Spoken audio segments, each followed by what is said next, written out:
Well, hello everyone, and welcome to my Total War Attila review of the build which I played in the EGX in September. So, obviously this isn't going to be a review of the game. The game is still in development and still in very early access. But the build that I played was set in the Siege of Londinium. Of course, I expect most of you probably already have seen the video, but I have to say, overall it's extremely positive. I guess first of all, the time setting. It's an era that I personally really like. So actually having the Saxons as a faction and that kind of time period, the Saxon invasion of Britain and the conquest, the subsequent conquest of Britain, is a period of history I really enjoy. I personally have done Anglo-Saxon reenactment in the past, so a little bit after when a Total War Attila is set, but overall the time period I'm really happy with. I know a lot of people were disappointed initially by the fact that it's just going to be almost seen as a bit of an expansion to Rome 2, but the Total War team are saying it's a kind of a fully fledged game. So overall, the time period is going to be really appealing. It fits in well with the game mechanics which they've been working on and improving for the past year on Total War Rome 2. So in respect, I guess it's a bit of an evolution of that. But yeah, yes. So I'm really looking forward to it. So moving on to one of the main mechanics they're introducing is the spreading of fire and how that can affect the battlefield, especially more kind of siege battles. Now, when I was playing the build, I set up some fortifications and I actually put some men on the fortifications, and the building next to it started it was set on fire, essentially, and then the fire started spreading onto the barricade, and then the barricade started burning, and then started kind of burning my men to death. So I actually had to withdraw my men and think differently about the game plan of what I had to do, which was really good to actually see the mechanic kind of working as well as it was in a pre-alpha build. So just seeing the spread of the fire, I think by the end of the battle, the Londinium was pretty much just a ruin. I did win, but all I'd won was a ruin. So in terms of the gameplay, what I played, it was extremely similar to Rome 2. Obviously, the unit's a little bit different. The battles last, probably about probably about the same length as Rome 2 at the minute.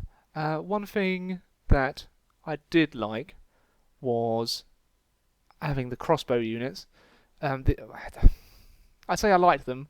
I liked what they did. They managed to devastate the Saxon units, but except that they fired up into the air, and then the bolts fell down onto them. So, which I'm not really sure if that's how crossbows would have worked. I don't know if that would have taken out some of the armor-piercing ability. But yeah, so if that was kind of historically inaccurate, maybe they'll fix that. I also wasn't a fan of seeing the huge white lines sprayed off the crossbow bolts and any kind of missiles that were flying. It seemed they were more prominent than what they are in Rome 2, but hopefully they'll fix that and just I guess it's good to see them kind of flying and seeing where they're going to go and where they're going to hit. And obviously when you kind of zoom in, you can actually see the little bolts. So that's just kind of a minor quibble, really. Also, another one of the features which I really enjoyed was kind of the scorched earth thing that they introduced. I didn't actually play that, but when I was at the presentation, they kind of showed us it, and they showed us kind of as well after the presentation.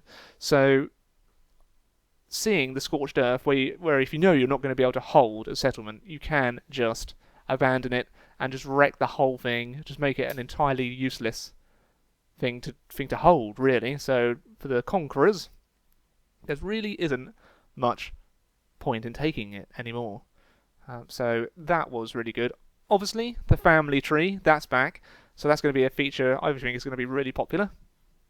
And from what I saw, again, these are just my thoughts of the footage that I've seen, but the family tree, I'm really glad that that's back.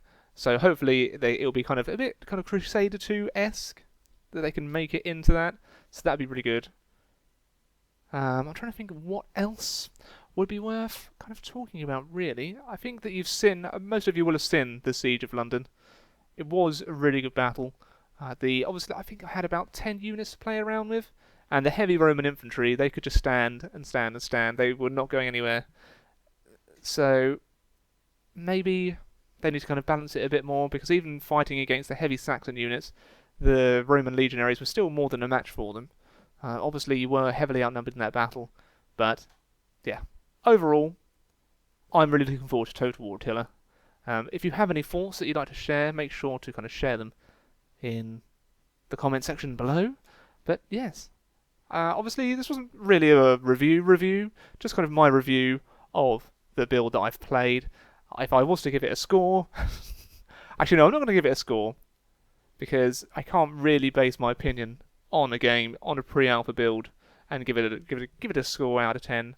The battle was very good, it flowed very well. I didn't have any kind of slowdowns, probably a couple of screen tears, but that was about it. But it played really well, and I won, which is always good. I'm surprised that I managed to win, whereas Lionheart lost a couple of times. Apologies for taking so long to give you my thoughts about Total War Attila. I've kind of remained a bit silent on it so far. But yes, that was my little review of the build which I played at EGX back in September. So until next time everyone, I bid you a good day.